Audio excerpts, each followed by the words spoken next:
In touch controls, we're going to add the buttons to the screen that someone on a touch-enabled device can use to play your game. Make sure you have your step-by-step project guide handy. We're going to create a isTouchDevice global variable. We're going to use that to do device detection. We're going to create a touch layer that we can show and hide. And we're going to add all kinds of events and actions to support touch-enabled devices. So let's get started. First thing we need to do is we need to add touch support. Go to Object Types, Insert New Object. Just like the keyboard and the mouse, there's a touch object you need to add. We're going to be talking about its properties soon. The Get Ready layout is the first one that runs in your game. So in its event sheet, we're going to create a global variable. We're going to call that global variable isTouchDevice, upper camel case. And it's going to be a number, initially 0, and it represents whether the user is playing on a touch-enabled device, tablet, mobile phone, that kind of thing. 0 represents false, and 1 represents true, because global variables do not have booleans. Okay, we're going to do our device detection. Let's add an event. We're going to add an event that detects whether the screen is touched. So choose touch, and for the condition, on any touch start. If anyone touches the screen, we want to set the value of our new global variable to 1. Go to System, and under Global and Local Variables, Set Value. If someone touches the screen, we're going to set isTouchDevice to 1 to indicate true.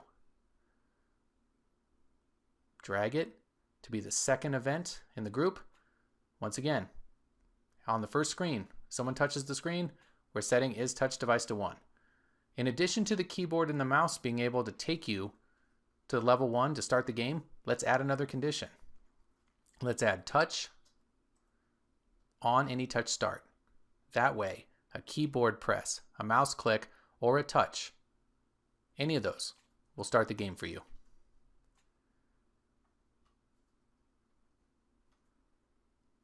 Remember, press anything to play again? We're supporting all those different input types. Same thing, go to the Game Over event sheet. Right now, we need to add touch support. Go to the touch object on any touch start. Add that as another OR condition. Now our Game Over screen supports touch devices as well. But what about level 1? How is someone going to play our game? Someone's going to play our game because we're going to have a layer that we show and hide based upon whether you're using a touch-enabled device or not. We're going to have 3 little buttons.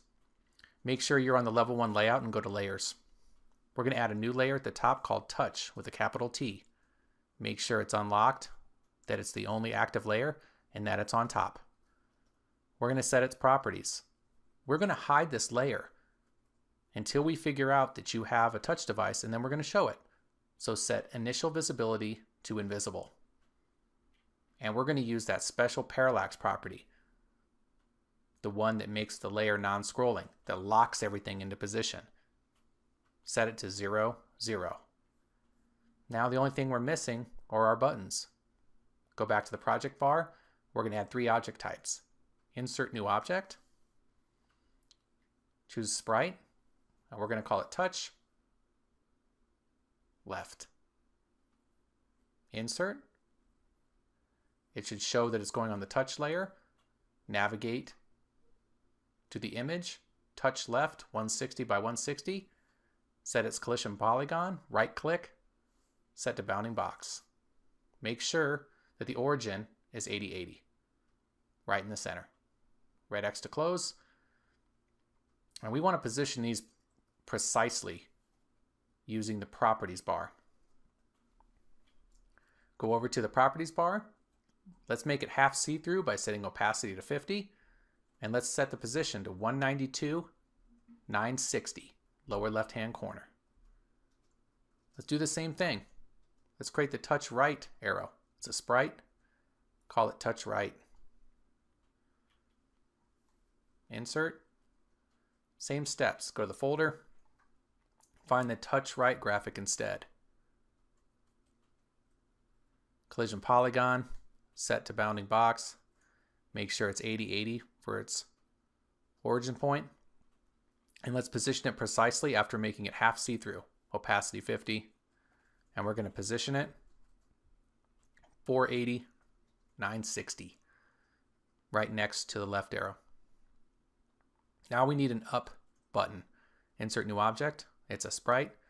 Call it touch up. Crosshair appears, just click. Navigate to the graphic. Scroll down. Find touch up 160 by 160. Set the collision polygon using the set to bounding box option. Make sure the origin point 8080. Now we are going to position this after we make it half see-through, opacity 50.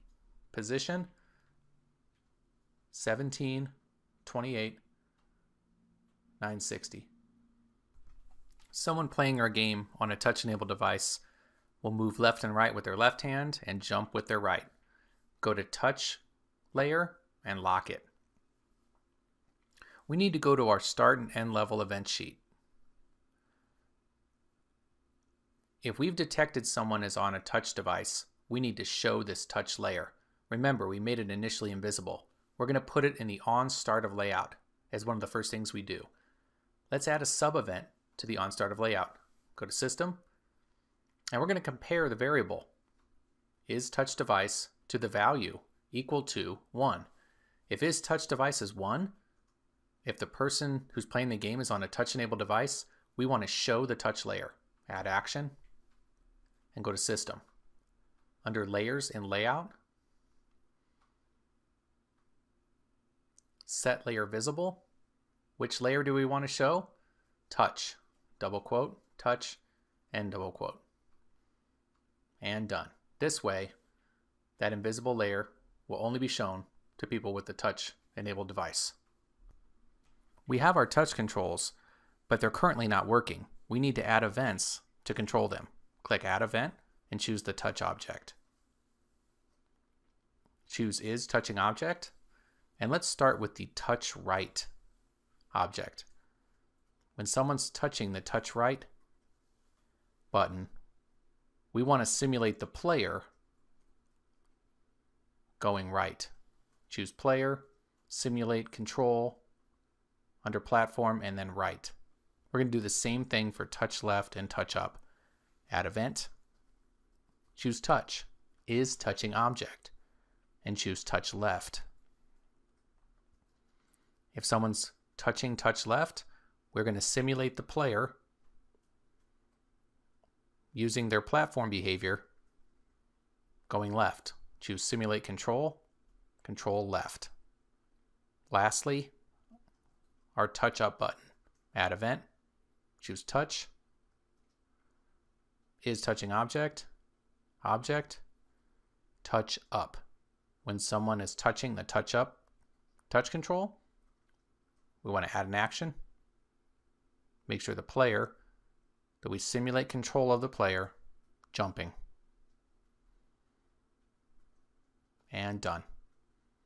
You should be able to shift click and select all 3 of these touch events, drag them up into the movement event group as sub events under the player is active condition. We need to change some of our keyboard events so they support touch controls as well. Find the on left arrow pressed mirrored event and make it an OR block. We need to change this so that it supports touching the left button as well. Add another condition, choose touch, is touching object touch left. This way you can either touch the left arrow of the keyboard or the left touch control. Do the same thing for the not mirrored keyboard event. First make it an OR block and then add a condition for the touch right touch control. Choose touch, is touching object, touch right. There's one more event down below. The one that sets the alien's walk animation. Let's add 2 conditions to it, one for each of the left and right touch controls. Choose Add Condition.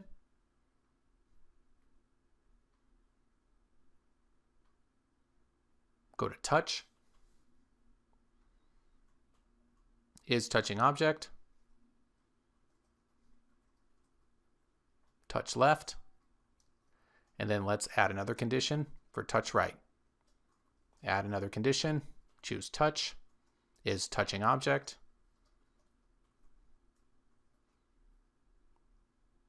and choose the touch right object.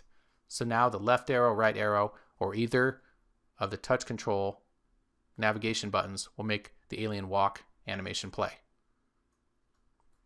All right. Our touch object has a special property called use mouse input. When set to yes, your mouse works like someone's finger would on a touch-enabled device. This allows you to test your game without having to deploy it, without having to have a touch-enabled mobile phone or tablet. So let's go to the Get Ready layout and let's play our game. We should be able to see our touch controls if we use our mouse. Click with your mouse.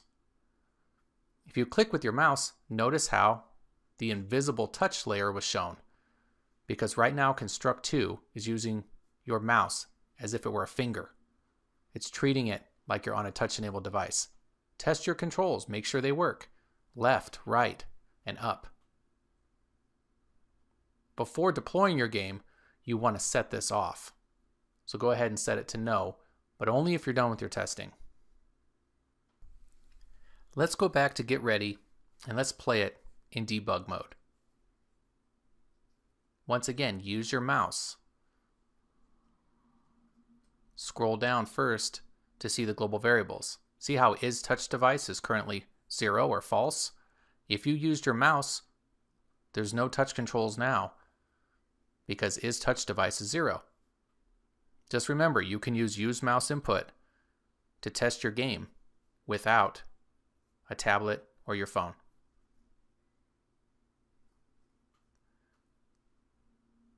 Once again, set use mouse input to no when you're done with your testing, and let's save our game.